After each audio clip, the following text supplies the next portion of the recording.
Hello and welcome to A Celtic World. I'm your host, Paul Massey. We are in International Week, so we're looking a little bit differently at the moment. Gav is on holiday. So yeah, we've basically, as we often do during the international breaks, we've got some recorded material for you. Myself, Dano, and Gav had a chat with Seanie Bhoy, he's very prominent on Twitter, and he's moved across to Blue Sky. He's a Celtic fan based in Dublin, just outside Philadelphia. Really good chat with him. Covered a whole range of topics. So yeah, we hope you enjoy this one. And yeah, we'll just play the video. It goes for the best part of an hour, so it's pretty much going to be the whole show. So hope you enjoy it. If you've got any comments, I'll be in the background. I'll put them up as we go. And yeah, I'll jump on at the end just to sort of round it out as well. So yeah, enjoy the video. Sean, say hello to Paul and Dano. Hey, Paul. Hey, Dano. Good to finally talk to you guys. Yeah. And I can hear everyone wondering, oh, is this a CSC episode? What's going on? Why are they talking to this guy, Sean? Well, Sean is effectively a one-man CSC, from what I can see. High profile on the internet, on social media, and lots of common interests among the people of a Celtic world, and of course a viewer. So it's exciting to have you, Sean. Yeah, glad to be on. All right, so let's have a look. Who is Seanie Bhoy? Well, this is the Seanie Bhoy on Blue Sky. And if we could just read your little bio here, this is going to inform the menu of the conversation, really. So, woke Philly boy, Twitter refugee, best three-point shooter on Celtic Blue Sky, hazy IPA aficionado, backyard bird watcher, which sounds like a euphemism or something, Dublin Borough Councilman, and basketball referee. So we're going to cherry pick a few of those things, Seanie Bhoy. Okay, yeah. Do you think that describes you well? Yeah, it's kind of what I tried to do there, but some of those I'm not as much as I used to be, some I'm more, so yeah, I don't know, that's me. Definitely the woke Philly boy lately, but... Well, let's talk about some of those elements then, starting with the boy bit. How come you're a Celtic fan? So, like, for me, it was never I didn't grow up with it at all. And even today, to this day, like, my family, like, I have a pretty big family, like 2 brothers, a sister. They all think I'm, like, weird for being into 1, soccer, and then 2, this Celtic thing, because everybody knows, like, the EPL and stuff like that. Right. But I kind of went in a different direction. So, like, it was kind of just discovering it on my own, like, and I would kind of credit a few things, like the World Cup coming here in 1994 got me into the sport, for one, and then became kind of an Ireland soccer fan because I have I'm like 98% Irish and just was into Irish music and stuff like that. So that gradually pointed in that direction. And probably the 2002 World Cup, we're watching Ireland in a Irish bar down in Wildwood, New Jersey, at the Jersey Shore, and it was a CSC. Paddy's there. Yeah, it's not really an official CSE anymore. It used to be, but there was Celtic stuff all over the walls, like jerseys and pictures of guys I know now who I did not know at the time, like Jinky and Henrik Larsson and Rod Stewart, were like playing probably in friendly kind of games, but like, so kind of I started looking into it, and even then it was a gradual build to, like, I probably didn't start watching any games till about 2005, and when Celtic came over here to Philly and played Manchester United at Lincoln Financial Stadium, and that probably was the thing that pushed me the most. So I didn't know any Celtic fans, but seeing the crowd, and since then it's just been a gradual build to now it's like my probably number one passion in my life. So interesting. All right, so it's fair to say you're a Celtic fan because of the Irish diaspora, which is a point to which we shall return later, kind of in the news. I think you'll know what I'm talking about there. But let's go over to the map to educate our knowledge-hungry viewers. Pennsylvania here. That's where that is in relation to, you know, New York, Washington, Cleveland, Pittsburgh. And you are in this little red circle here. That's Dublin, just north of Philadelphia. So your name's Sean. You live in a place called Dublin. You're a Celtic fan. I mean, what's going on here? It was 98% Irish. Like, right, you know. When we were looking for I've been in Dublin for 18 years now, living, and like my wife actually found this place. So, and she's like, the second I pulled up in front of the house, I was like, yep, I love the spot. Not even because it's Dublin, but now it's kind of, I know Dublin is my thing. Yes, and I now became a borough councilman. That you're in, yeah, well, we'll get to that too. But your Twitter feed or your Blue Sky feed now has pictures of you sitting out on your deck, discussing the bird life that's landing, white picket fence and everything. It's all very Americana. Mm-hmm. Yeah, I always tell my wife I never want to move. Just bury me in my backyard. I'll be happy. Like, I love this place. And cool. But then, well, yeah, I won't even go there. Going back to my woke Philly boy thing. Since Trump came along, I don't. Maybe I want to move to Australia with Paul. You wouldn't be the only American refugee on the way here, to be honest. But yeah, you're all very welcome. Well, it's interesting that you use the term woke because most people, well, I don't know, it's a term that a lot of people aren't keen to identify as, it's fair to say these days, mostly because the lunatic fringe of wokeness has become the target of plenty of scorn. So what does woke mean to you? I mean, for me, it means being empathetic to people and what they go through. And so I used it there kind of to needle other people, because I come from a very, like I said, my family makes fun of me for being a Celtic fan. My entire family are Republicans and love Trump. So like my parents, my brothers.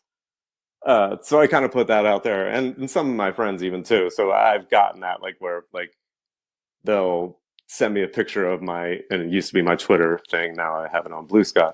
Send me a picture of woke Philly boy. Like, what's up with that? Like, and so I'm doing that. I did that for a reason, to kind of just needle them a little bit, because I don't really do that.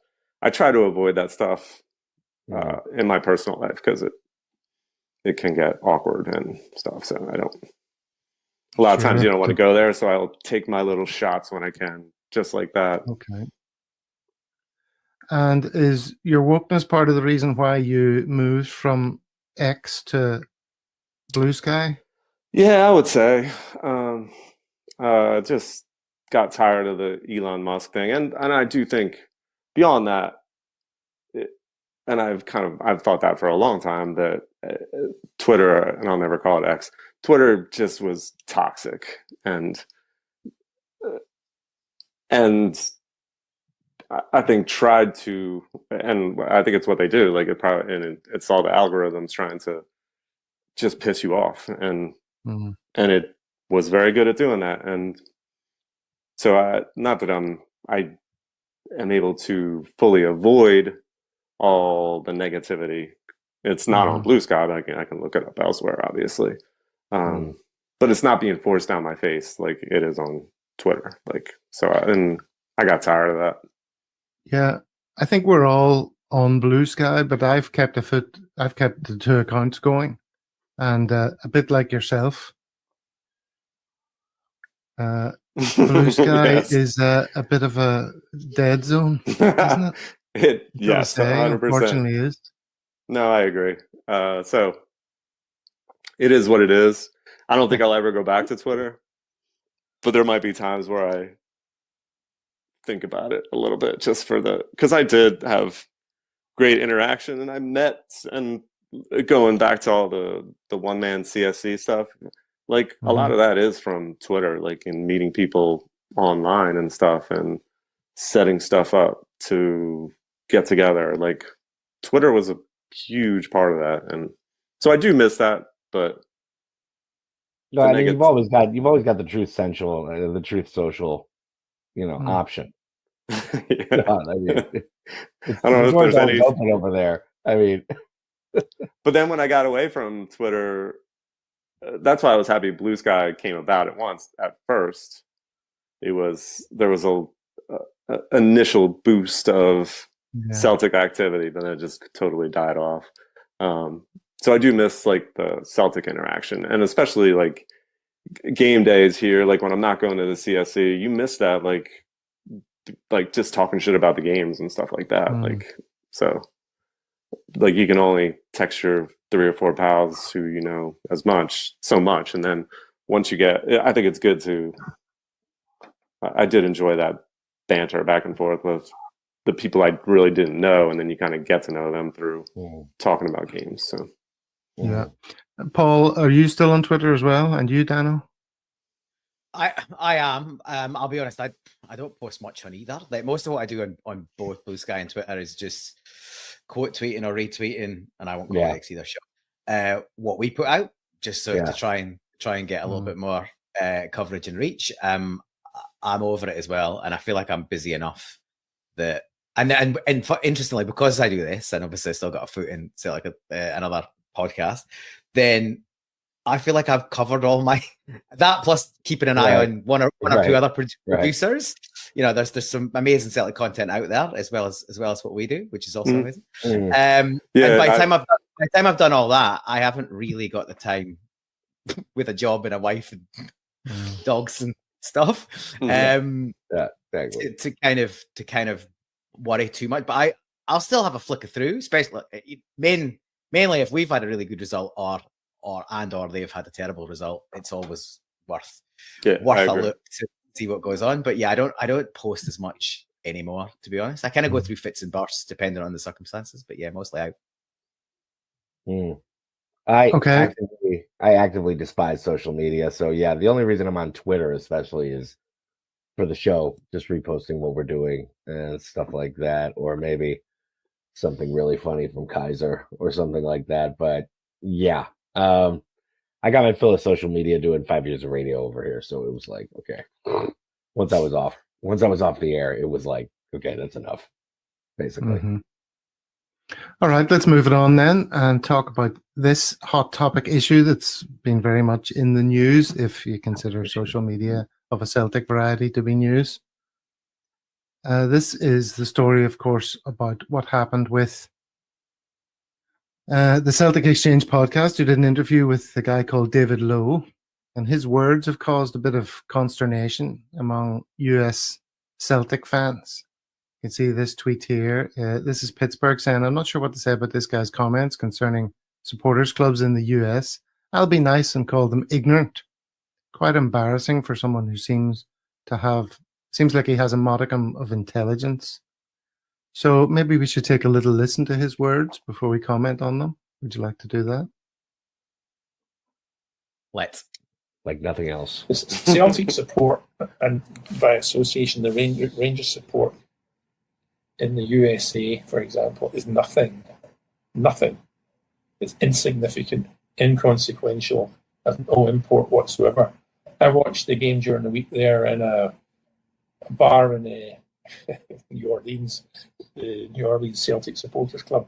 There was more Barcelona fans and Liverpool fans, and I think actually there was a Bournemouth fan. The Bournemouth game was on. It was Brighton game was on because Matt O'Reilly came on.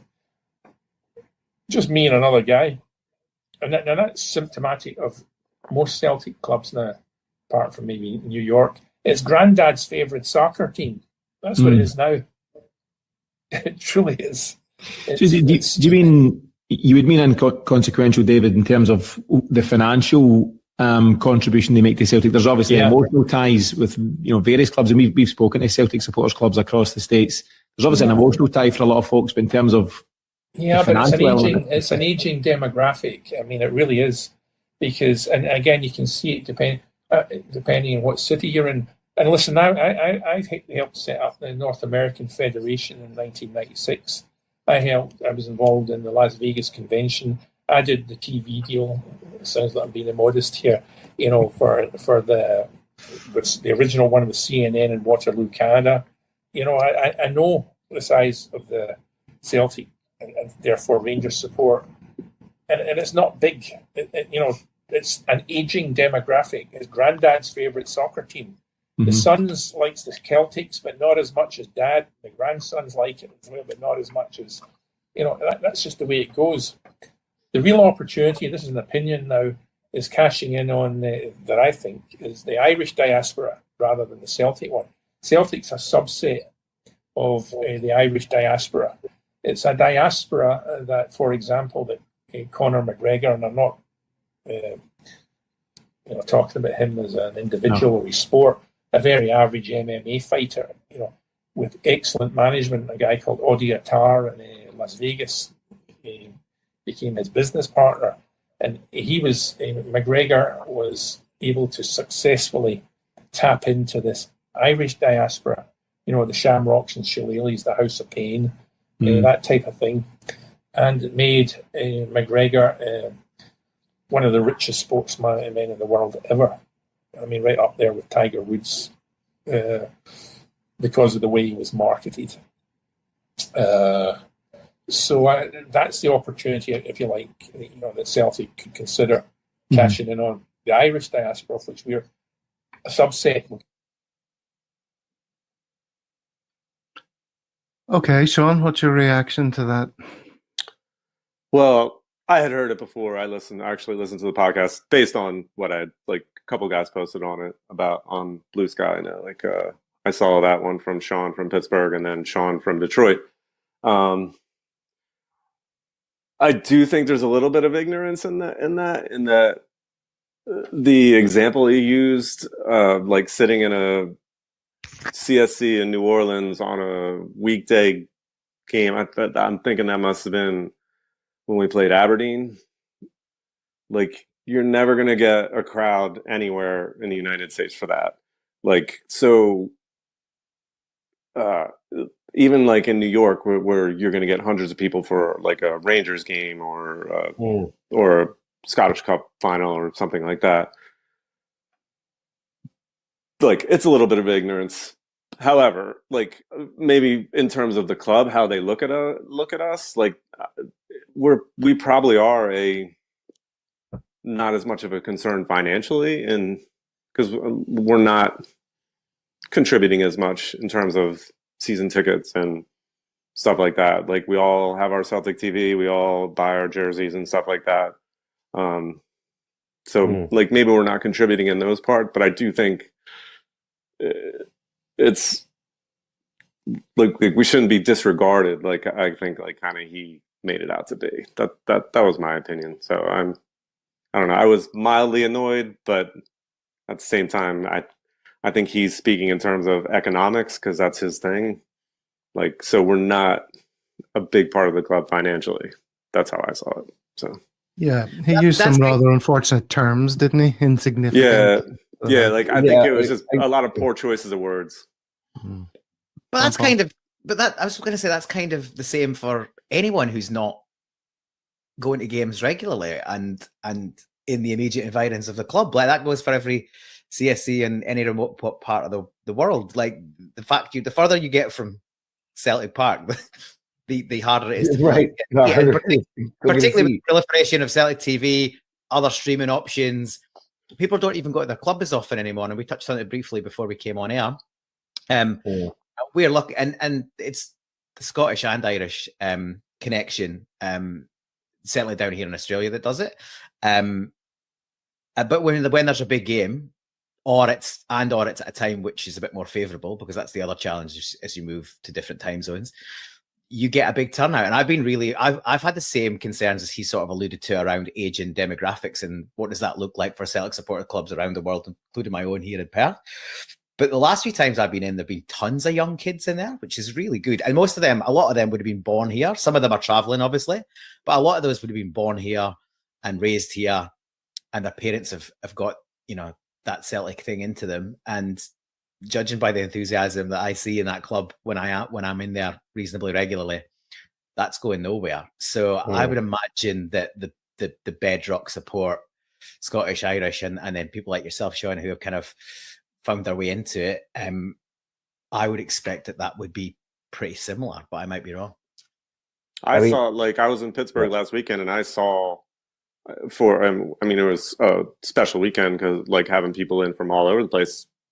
And honestly, I'm 49. I felt old. Like, there was a lot of younger fans, and it was good to see. Like a lot of kids in their 20s and stuff. And so I mean, there is definitely the older crowd, but I don't know if that's true what he said, like that it's an aging demographic. I think we are bringing, and like Sean from Detroit said, like, I think he said the average age of his CSC in Detroit is like 28. So like they're almost exclusively young, as opposed to like maybe some of those New York clubs where they've had those guys hanging around for a while.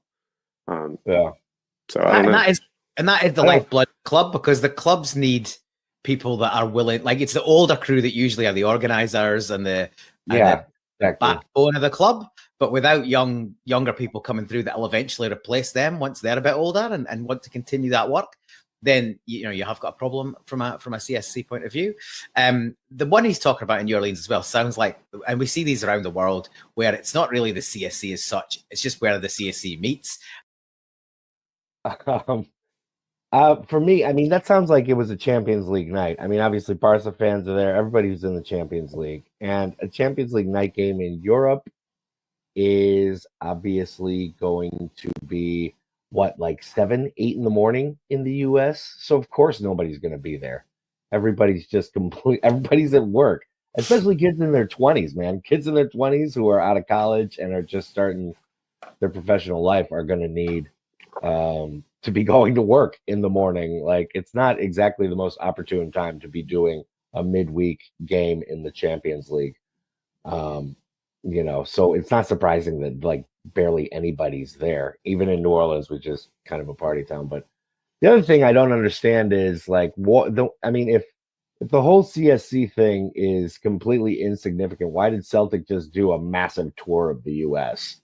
And, I'm sure, the EPL and their crowd, they were a big draw, but Celtic were too, for sure. I mean, those were packed houses for those preseason games, man. I mean, Celtic had far more fans than Chelsea or Man City, didn't they? Absolutely, man. Yeah, I mean, Chelsea especially is one of those clubs that in the U.S. is like the flavor of the moment. They've only got a lot of fans when they're really doing well.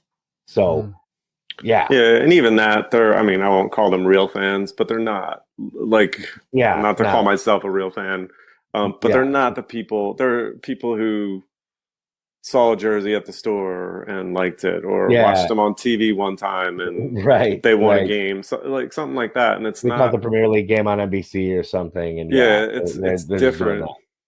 But yeah, I mean, I just don't see this like parsing the Irish diaspora, quote unquote, with like Celtic supporters. I mean, yeah, we're like a subset of that larger category, but I mean, he's talking about Conor McGregor like we're talking about the same sport, and it's not the case. Like, it's not marketed the same way. You need much more of a mass appeal with with football. So that kind of gets us into, Dano, does that not kind of get us into the conversation that we had previously about Celtic doing more to cater to the worldwide fan base?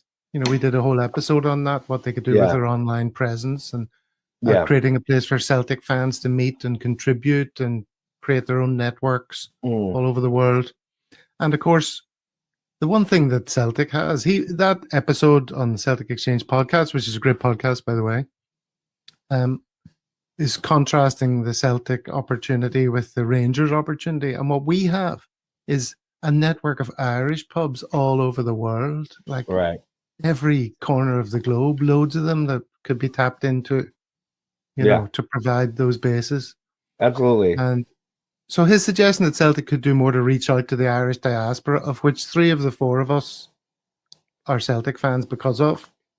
Well, I suppose maybe all 4, but I mean, Paul's Scottish, so that's my point. The rest of us are all more directly related to the Irish diaspora.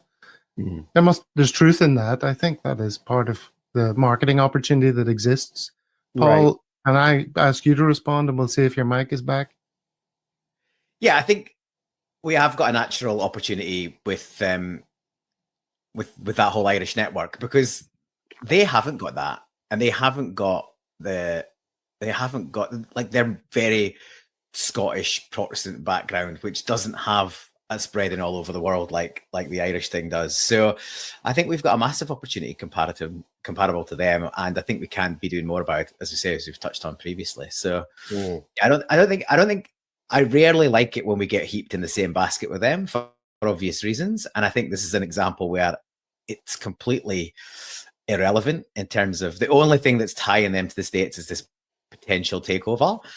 I don't think some Americans putting some money into to Rangers is going to suddenly produce an American fan base out of nowhere. It just isn't. You need more than that. Yeah, I agree. 49ers fans aren't going to become Rangers fans because their owners put money into the club. Yeah, exactly. It just doesn't work that way. Yeah, 49ers fan, part-time Glasgow Rangers fan, you know, like, fuck up. It's not happening. It doesn't happen. You need something in here that drags you towards something. I'm not that side, this side. Got the little AFL ball in the corner there, and I've got it's just there because it was sitting in the corner, so it happens to be stored there. There's 2 AFL clubs in Perth. I've been here best part of 15 years. Marginally got an affiliation for one over the other, but I couldn't care less what happens to either of them. There's no connection, and I've tried, but just the same as Perth Glory do nothing for me, and that's at least the same sport, allegedly. It's just you need a connection beyond you're just in the same town, or some of your businessmen are linked to that club. And to go back to an aging demographic, I mean, from what I've seen, especially there's a Rangers club in Philadelphia. If you look at their social media posts, like the average age in their posts is probably like 82. Like it's definitely an aging demographic, I think, especially at least here. Maybe not. Maybe I'm generalizing, but that's the impression I get. You do seem to be connected with loads of the CSCs. Here's another post. Pittsburgh CSC next week for the Fela. Dempsey's to see the Fenian boys for the next derby. Charleston CSC in a month or so for my 50th birthday. Shaping up to be a solid next 45 or so days. You're getting around, Sean. Yeah, I love doing it too. Pittsburgh was great last week. I mean, like I said, I had a blast. Spent 2 days pretty much, maybe a day and a half, pretty much nonstop IPAs, a few Guinness mixed in here and there. But catching up with those old friends that you've met in other CSCs or just some of those get-togethers over the years. And then meeting a couple new guys. And like I said, I'm going to Charleston. It was initially scheduled for April, but now I'm moved it back to May. But met the guy who runs the Charleston CSC in Pittsburgh and made plans to get together with him in Charleston and do other stuff. So like, it's kind of, I don't know.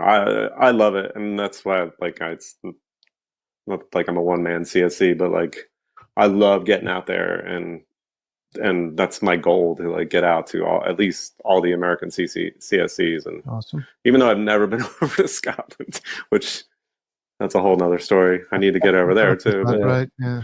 Charleston is that North Carolina? South Carolina. North Carolina. That's interesting because I've just started watching this documentary on the fall of the House of Murdaugh. You familiar with that story? Yeah. That's fantastic. That. So, man, they're a new CSC, and actually the guy who runs it is from the Philadelphia area, like kind of in the suburbs out where I am, and has moved has lived in a ton of places, but now he's in Charleston, and I think started it up middle to end of last season. And they don't Holy City. Holy City, yeah. Why is it called that? I guess that's the nickname for Charleston. I didn't know that before and I don't know the story behind it, but something to look up. Yeah. But good guy. There was a couple times where we were supposed to get together in Philly and it never happened. And it's fine. Like, and we do beer trades on, like, we'd mail each other beers from, I think at the time he lived in Florida, so he sent me a bunch of Florida beers. I sent him our Pennsylvania beers, and so finally got to meet up with him. Well, here's some pictures of you. There's a bottle of Bucky before we move on to the beer. Maybe it's time to start talking about hate that beer. stuff, but yeah. Now, pictures like this dominate your social media presence, it has to be said. Yes. A milkshake IPA kick.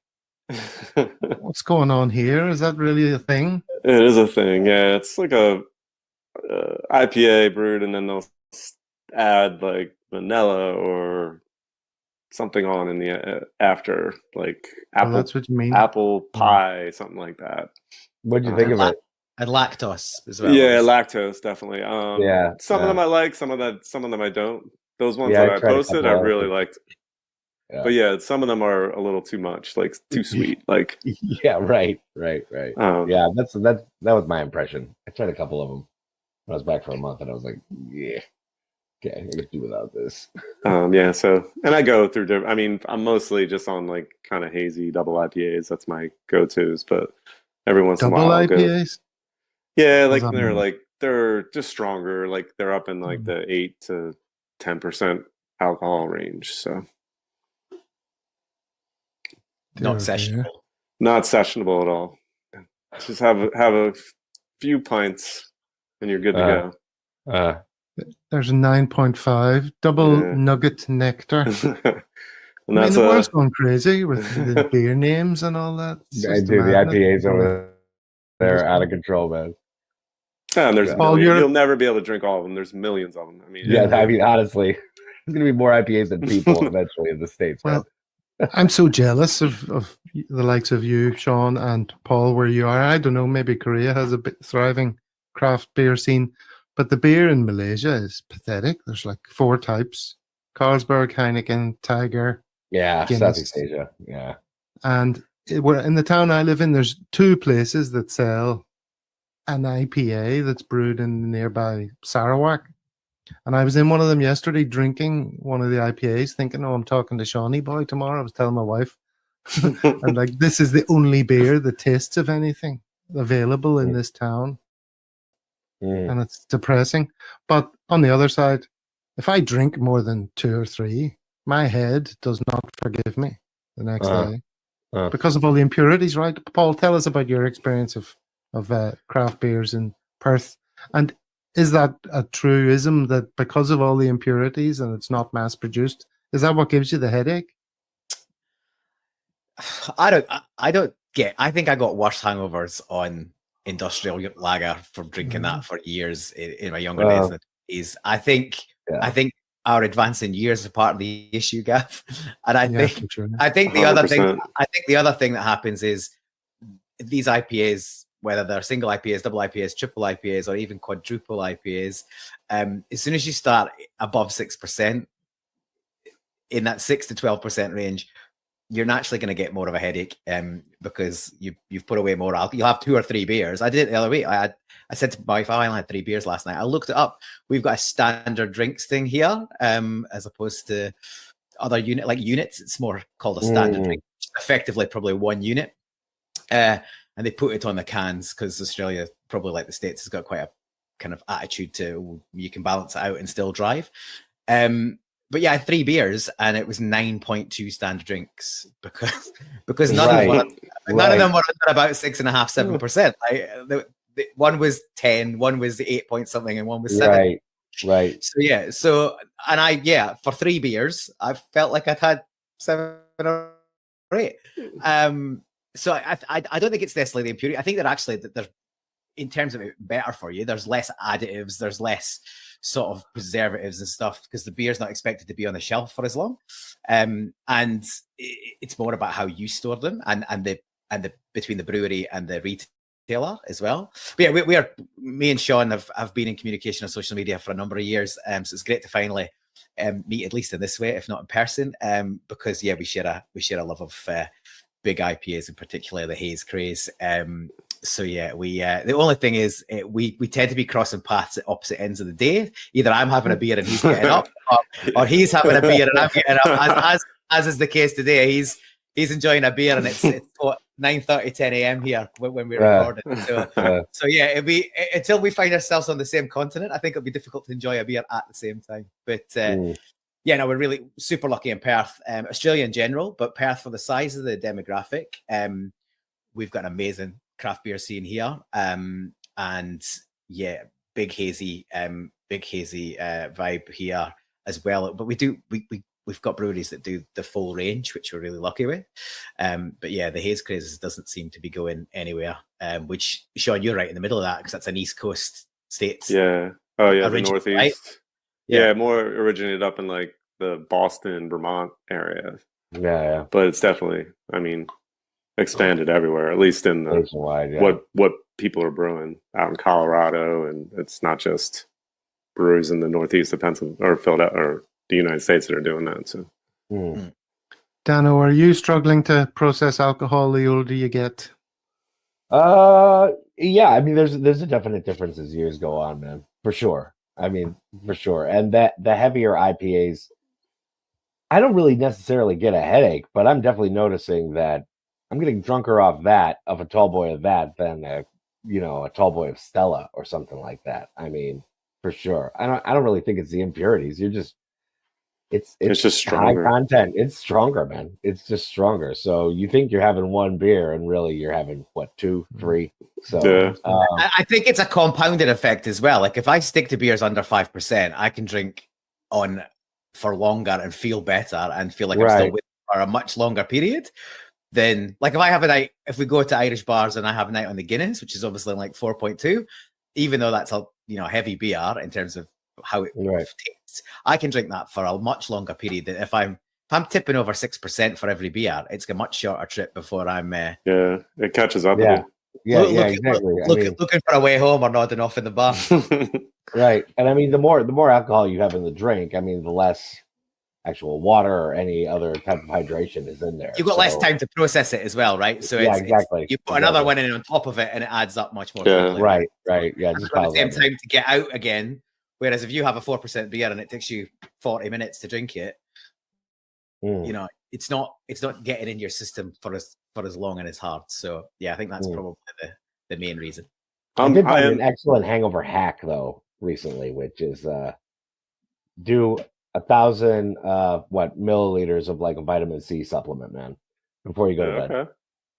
Absorbs the alcohol. Because I mean, this guy was telling me, he was like, he's like a physician, and he was telling me, you get hungover, your liver is swollen, right? So vitamin C supplement is like an anti-inflammatory, and that's what he's telling me. 1,000 milliliters, a liter. Well, like sorry, no, not milliliters. Smaller than that, like one of those little guys. Milligrams. In a bottle. Okay. Yeah, get like 4 of those guys. They sell them here in Korea. And yeah, I'll drink. Because I like to sleep without getting up to the toilet several times a night. Seldom happens. Yeah, not like 2 pints of Hydrolyte before bed. Not like a liter or 2 of water or vitamin C. But yeah, it does work. Well, let's have a look at Shawnee's bar, shall we? Where he's sitting at the moment. I am sitting there. Yes. This is your basement. You've got a proper like man cave. Yes, I do. And like I told you before, like my 2 boys, I have a 19-year-old and a 17-year-old, and they're not down here partying, but they just sit down here and play video games and stuff all night. And kicking them out tonight was a chore and a half. They were not happy to. They're like, we'll be quiet. I'm like, nope, not quiet enough. Off. Right. Plus, check out the vinyl here. Yeah, I saw the vinyl collection. Yeah, I know, man. Yeah. Yeah, I just started that this year. That's been new. I mean, I've always been a music guy, but just got the record player this around Christmas time. So kneecap in the middle there. Yeah, I got that. Found that at a record store over here a few months ago. So that's sick. Let's go. Good display, man.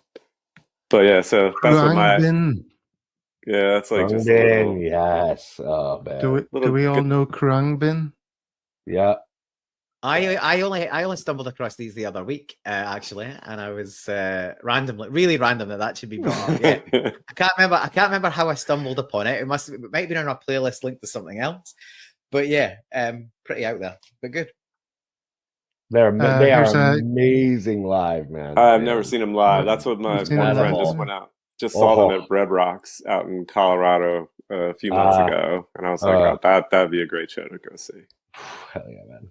Oh, worth it. What does Krungbin mean? I have no idea. They're like huge. They're huge enthusiasts of like 60s Sykes Thai surf rock. So it means like, I mean, who isn't? Flying machine. Yeah, exactly. It means flying machine or airplane in Thai. Oh, very good, Dano. You're the man. Hey, man. Good knowledge. This is good knowledge.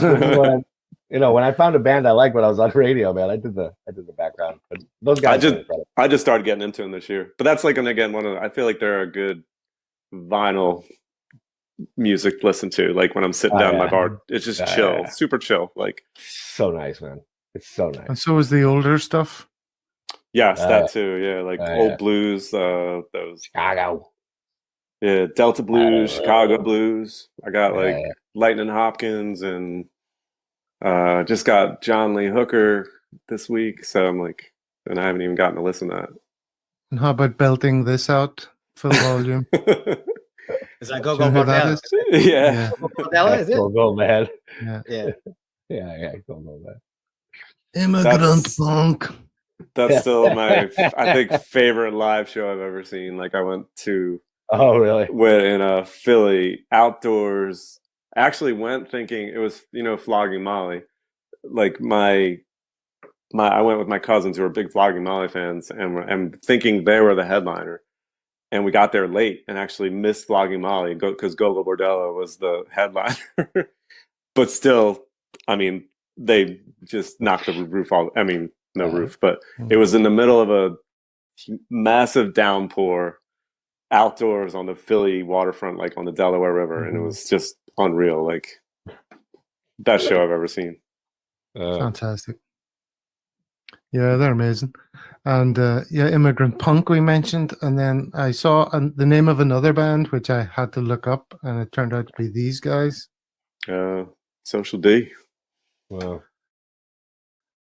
Social Distortion, formed in 1978, American punk band. Now I'm going to say something quite controversial here. Maybe Sean won't like me so much after I say this, but maybe Dano won't. But I sort of find American attempts at punk to be a bit naff. Is that okay to say?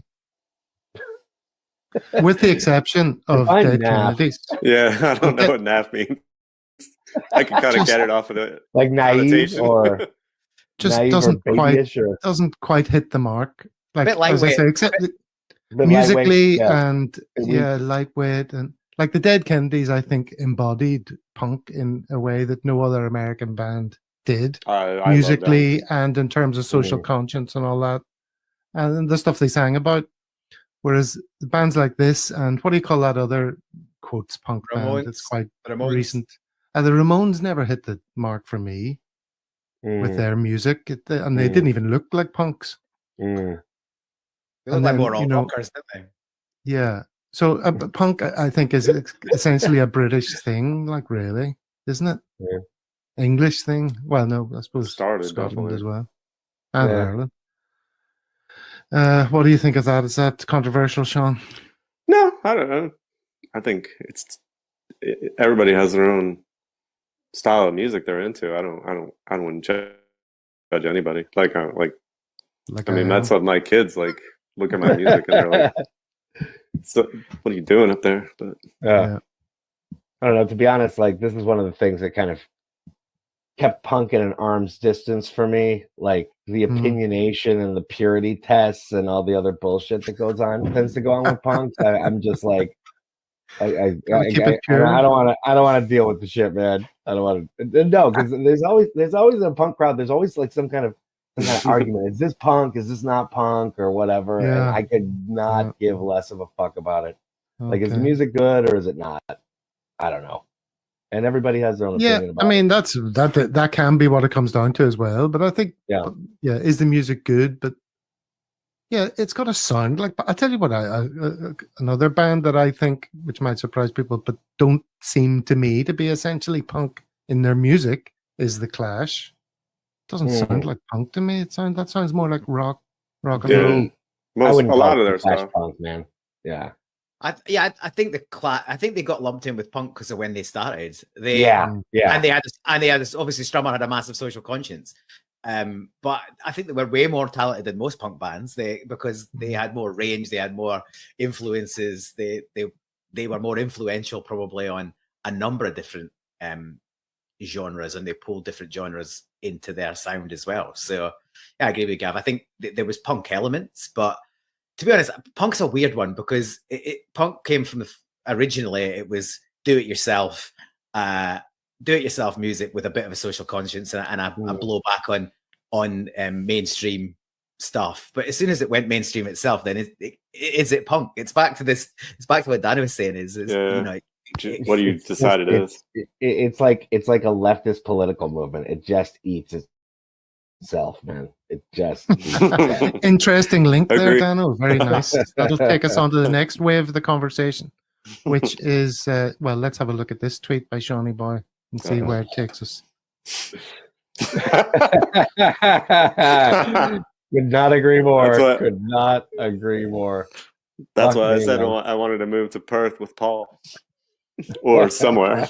Or wherever. Yeah. Now, you mentioned earlier you went into politics in your local area because you were sick of complaining about it and not doing anything about it, and you don't like the way your country's going and everything. Yeah. So talk to us about that. I mean, honestly, I was never a political person. I mean, up until probably Trump became president the first time. And for me, I just noticed a difference in people, and like I said, I think his big thing, he enables assholes to be assholes, to feel like it's okay. And I feel like that's what this country has become in a lot of ways. Like people just, that's the part of it that bothered me the most. So and I did, and people I would get called out on it from time to time for just doing, and I did it worse on Twitter. I'm not as bad now on Blue Sky. I still do it a little bit, like that tweet or whatever, Blue Sky, whatever they call it on there. So I felt the need to try and do something for my own mental health. And what I'm doing is a very small thing. It's not like I live in a town, like my town, Dublin, has like 2,000 people. It's 1 square mile. But it's something that I can do to make me feel like I'm doing something. So that's kind of why I started it. And a couple people egged me on from like my Twitter, like some of the local Democrat groups around here picked up on my Twitter and kind of actually like come to the brewery right by your house and meet me. And I had no idea what he kind of wanted to talk about. And then he actually had like, it was like a month or so before you have to get like 15 signatures from your people in your town to get on the ballot. And he brought the actual signatures, like petition with him, like, cause I think he thought he would be able to convince me that night. So I'm like, I'll take it, but let me talk to my wife. And like, she's been all in and very supportive of like, yeah, I think you should do it. I think you would enjoy it. And actually the guy I replaced is my neighbor, actually across like two houses down, another big craft beer guy. And he's actually a Republican, but he told me like when he's like, I'm getting done, I'm getting out of this. Like, like, I think you would enjoy doing this because you're and I don't think he even knew I was a Democrat at the time. He probably thought I was a Republican. But he's like, just from our talking about the growth of our town and stuff like that, he's like, I think you would enjoy being involved. And so that kind of convinced me to do it. So that's getting involved on a local scale, but like on the international scale, how do you feel about the people that represent the United States of America these days? Not good. I mean, yeah, it's and I would say my wife probably leaned more Republican even before the Trump thing came about. And she's really struggling with everything right now. I mean, I think she's at the point where she's kind of looking for something to do to just help. Like, she's like, I want to get involved in like kind of like immigrant support groups because people are getting picked up off the street and stuff, like anything just to, and even my son, who I had no idea was even remotely politically minded, like woke up on election day in November and was like, I come downstairs and he's in tears, and I'm like I had no idea you like felt this strongly about it, but like, so I think we've all really been hit hard by it. Well, Dano, we started talking about this when you mentioned that left political movements end up eating themselves. I mean, why has the left completely played into the hands of the right in America, in Britain? You know, they're dying on hills that are costing them swathes of votes, left, right, and center. Yeah, I mean, why can't they get their act together and do the right thing for normal people? Yeah, I mean, Hillary Redux running in the center, trotting out a bunch of, globalist kind of, neo-fascists like Liz Cheney and her dad to win Democratic votes and get the base riled up. Not exactly the best plan, guys. Didn't work the first time, didn't work the second time. I don't know, man. I'm completely checked out, to be perfectly honest. I don't think America has any type of hope of being any type of progressive country in the future, to be perfectly honest. I'm feeling the same. As far as the Labor and Democratic parties, the reason they lose elections is because they don't stand for working class people anymore. They offer nothing to somebody who's making a wage, who's middle class, who's lower middle class, somebody who's making $50,000, $60,000 a year. They don't offer them anything anymore. It's just a bunch of pussy ass window dressing that is meaningless to the average voter. Doesn't put any food on their plate, doesn't do anything for anybody, because both parties are completely beholden to big money. Whether you're talking about the States or the UK, I mean, they're running under almost the exact same game plan as far as like big money controlling politics. It's less pronounced in the UK, but in the States, it's completely taken over. So yeah, I don't see anything happening in the future that's like going to be amazing. Just even on Obama, wishy-washy nothingness, man. Yeah. Just I put this picture up, which was the Republicans laughing at an African nation and trans mice. And this is kind of where the dumbing down of American politics comes in, because it wasn't trans mice that we're talking about. It was funding for transgenic mice, which is not making them transgender. Transgenic mice have been changed in a special way, so they have a new gene made to mimic certain aspects of humans, so that testing for things like cancer and Alzheimer's can be more effective. Yeah, but there's nothing like an issue like trans or immigrants or whatever. Everything rattle sets them off, the people. But people never see that part that you just posted. No. They are in their own worlds and in their own news bubbles, and it'll always be, we paid however many $1 million to create transgender mice, and they'll never know the difference. Well, like all these tariffs have kicked in with Trump, right? And I was watching a guy on the street trying to convince a Trump supporter that other countries don't pay tariffs, and he was just like, adamant, like we're taxing other countries. You know how fucking lost you have to be to think that China is paying taxes to the United States government? Like, you have got to be completely off a cliff, man. I mean, whatever. The day after the election, I just unsubscribed from every American politics thing I had on YouTube. Just bye. See ya. It's over, man. It's over. And so is our conversation about politics. You'll be glad to hear, listeners. Good idea. Sean's got different goals in life. One of them is to be on the drink along, Dano. Dude, yes. Join us today. Okay. We're doing the Hibs game, me and Kaiser. So you're welcome to join. I can send you the link or whatever. Yeah. Gav can send you the link. You're totally welcome. That's kind of what we're doing with this worldwide CSC thing. So we want to have like more guests coming on with the drink along, or the artist formerly known as the drink along. So you're giving the game away there, Dano, that this is being recorded before the Hibs match. Yeah. It's being shown multiple weeks later. No, that's fine. But hopefully we're still in the cup. Yeah, it's gonna be awesome watching the game tonight. So that kind of makes it a bit odd to ask something like, Sean, what are your hopes for the rest of the season? Because circumstances may have gotten ahead of that. But let's talk about where you think we're going in years to come, and what do you think? Which players are you fearful might be on their way at the end of the season? For me, definitely Dyson. Like I feel like he has played. I mean, one of the best runs of form I've seen for any Celtic player in the last 5 years, probably.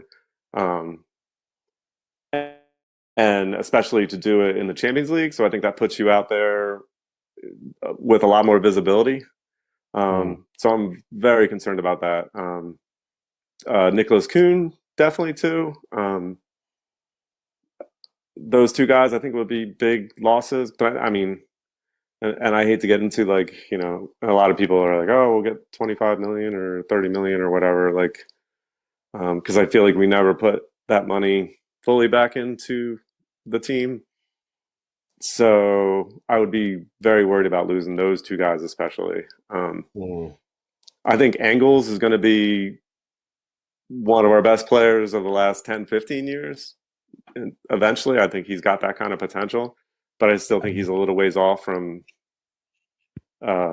getting sold off. And eventually it will happen. And, you know, I think maybe like our biggest sale we've ever probably had when it does happen. But I still think that's a year or two off at least. But definitely Dyson is my number one because I think he brings so much. Worryingly, the news this morning on the day of recording is of CCV being of interest to multiple Premier League clubs, and losing the likes of CCV and Maida, I think, would be I didn't see that. That would be their spine, you know. Yep. Yeah. I think the challenge you've got is that you could lose.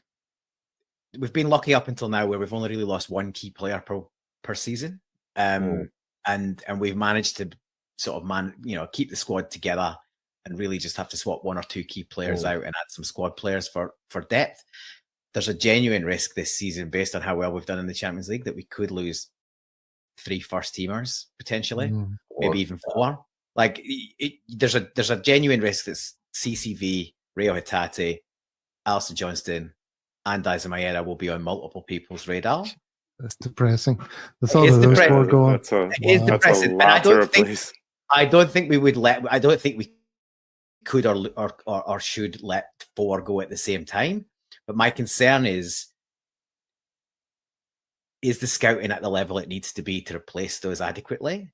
Now, Engels is a great signing, and I think we've barely, between that and how other players have stepped up, we've barely missed Matt O'Reilly, at least in terms of the net contribution. I don't think there's anyone quite like Matt O'Reilly in terms of in the team, but we haven't necessarily lost the overall contribution. But if you lose multiple players like that, they've got experience. It's a hard one to replace. Like I think Hatate will go because he's wanted to go for a while, and his form's probably picked up to a level where somebody will buy him. But it's looking like Lennon Miller's our number one pick for adding to the midfield. So I don't think that would be the... Is it like for like? Not really. Lennon Miller was a really good signing. He's obviously got a Scottish profile as well, which we need. And I think that a 1 in, 1 out is fine. I think that we're well covered there. It's who else are we looking at potentially? Like we've had problems in the centre back position for an age. Trusty's still not where we want him to be. Scales is okay domestically, but not really always at the level we want. Albeit he has had the Champions League man of the matches, I get that, but it's not consistent enough. If we lose CCV, then we're really looking for yet another replacement in the centre back position. Wow. And AJ is another story as well. And Dysan's irreplaceable. Dysan's absolutely irreplaceable. You don't get anyone with the same work rate. All this talk of losing people, let's concentrate on the fact that today we've gained Sean into the Celtic World family. And guys, let's also keep, focus on what's important too. I mean, I think Young's girlfriend is gonna get a permanent deal at the club as well. So good. I didn't see that. Let's go out on that slightly creepy note. All right, Dano, thank you very much. Paul, thank you very much. And of course, Sean, thank you so much for joining. It's been great to have you. Yeah, thanks for having me on.